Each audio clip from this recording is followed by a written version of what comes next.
નમસ્કાર મિત્રો, અમારા નવા વિડીયોમાં આપ સૌનું હાર્દિક સ્વાગત છે। તો આજે આપણે વાત કરીએ વહાલી દીકરી તેના માતા પિતાથી જુદી પડી ગઈ બનેલ એક સત્ય ઘટના વિશે। સેવન ડેડલી વચુર્સ એક ચોંકાવનારું કાવ્ય છે। એક્સ જે કેનેડીનું આ કાવ્ય અને સુદૃઢ અને દુર્ગુણ વચ્ચેની ભેદરેખા પર વિચાર કરવા પ્રેરે છે। કરી પ્રોત્સાહનના મૂંડમાં લાવી દેવાના શબ્દો વિશે જે વાત કરે છે તે સંવેદનશીલ વ્યક્તિને તો વિચિત્ર લાગે તેવી જ છે। કહે ક્યારેક જ્યારે મન ગ્લાનિ નિરાશાથી ભરપૂર હોય ત્યારે પ્રસન્નતા લાવવા માટે બોલાતા ઉદ્ગારો જાણે પીઠમાં ખંજર ભોંકતા હોય તેવા લાગે છે। મને અનુભવ છે કે ખુશનુમા વાતાવરણમાં જ્યારે સવારનો હૂંફાળો તડકો અને ફૂલોની ખુશ્બુ લઈને વહેતો પવન મનને તરબતર કરી દે ત્યારે પણ ઘરની આરામદાયક ખુરશીને છોડીને બહાર નીકળવું કેટલું કઠિન થઈ પડે છે।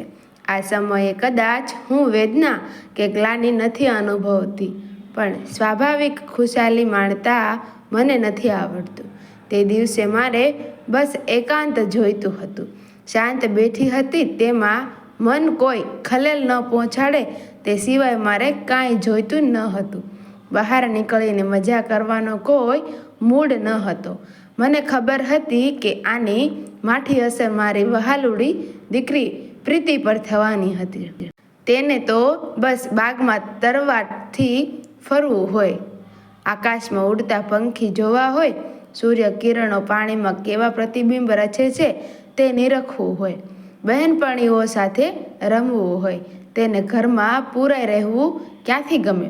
મારે કારણે તેનો મૂડ પણ ખરાબ થાય તે મને ન ગમે। આવું થાય તો એની અસર મારી દીકરી કરતાં મારી ઉપર વધુ થતી।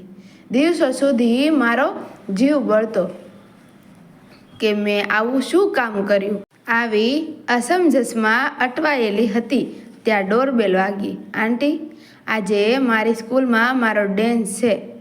મમ્મી પૂછાવે છે કે તમે અને પ્રીતિ અમારી સાથે આવશો?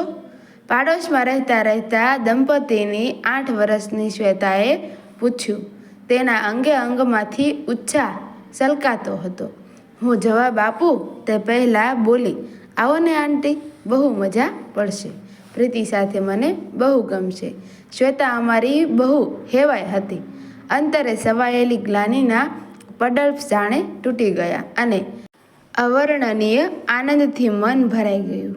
એક વહાલી દીકરી જે મને એના આનંદનો હિસ્સો બનાવવા માંગતી હતી, તેણે મારી હતાશાને દૂર ધકેલી દીધી। મેં તેના ગાલ પર હાથ ફેરવતા કહ્યું, જરૂર શ્વેતુ, તું કહે ને અમે ન આવીએ। બાળક સાથે જીવાયેલી એક ક્ષણ સુખની સદીઓ કરતાં પણ મહાન છે।